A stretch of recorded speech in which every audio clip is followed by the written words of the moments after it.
This is Eric. When he got injured in a car accident, he called Morgan & Morgan. He not only gets a lawyer, he gets trial lawyers like Sam and Jessica, who are in it to win it. He gets his own investigators, with briefcases, leather ones. And if you ever have questions, our customer service folks keep things rolling.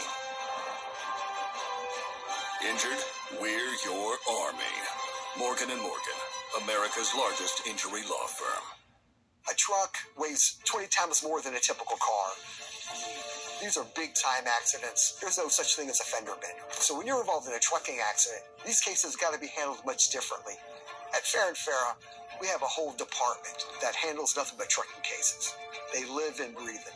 If you get involved with a lawyer who doesn't really understand all the intricacies of handling a trucking accident, you're going to get run over by the other side. It doesn't get more fairer than that. Driving through a nearby neighborhood the day of the killing before leaving his vehicle and walking by foot to that college. After the shooting, law enforcement descended on this same neighborhood, searching yards, collecting security video like this. Formal charges against him are expected. Well, tonight, hundreds are marching for Charlie Kirk. We're going to take you to the Clearwater Candlelight Vigil when the news begins in 60 seconds. Be right back.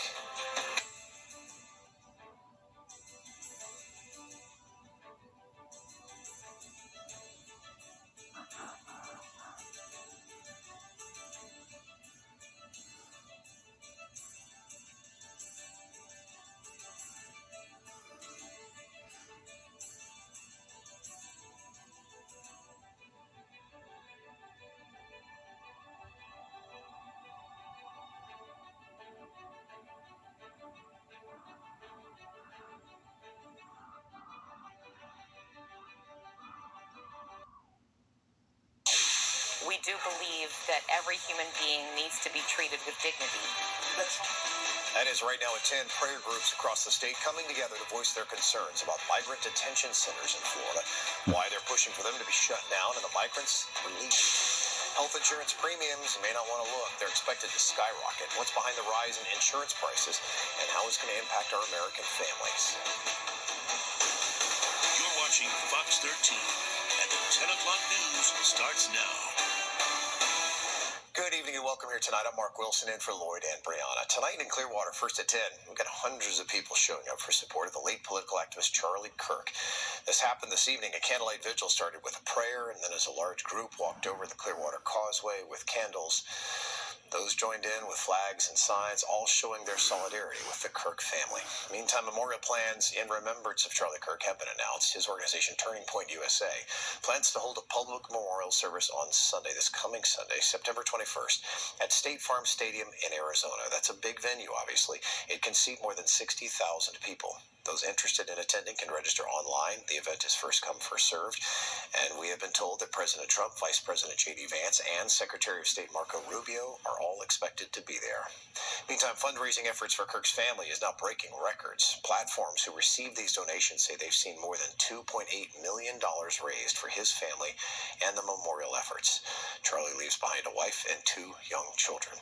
Also this evening, officials are revealing a little bit more information now about the investigation into Kirk's assassination. Utah's governor says authorities are searching for a note that the suspect wrote just prior to the killing. He says Tyler Robinson is not cooperating with authorities and has not confessed to killing Kirk, but family and friends of Robinson are speaking with and cooperating with the investigation. He's accused of shooting and killing Kirk on Wednesday, right as Kirk was speaking to students at Utah Valley University. Now, we have some new video here that shows what police believe is Robinson driving through a nearby neighborhood the day of the killing before leaving his vehicle and then walking to that college on foot. After the shooting, law enforcement descended on this same neighborhood, searching people's yards, collecting security video like you see here. Formal charges against him are expected this week. He is currently being held without bail. Back here at home, Florida is one of multiple states here in the U.S. rolling out immigrant detention centers, as Governor DeSantis earlier this month announced a third expected to open in the Panhandle, a third detention facility. Prayer groups are organizing all across the state to peacefully speak out against the conditions at these facilities. And tonight, Fox 13's Jennifer Vaglis brings us to one this evening in Sarasota with their message. We come from different faith communities, walks of life, but we share one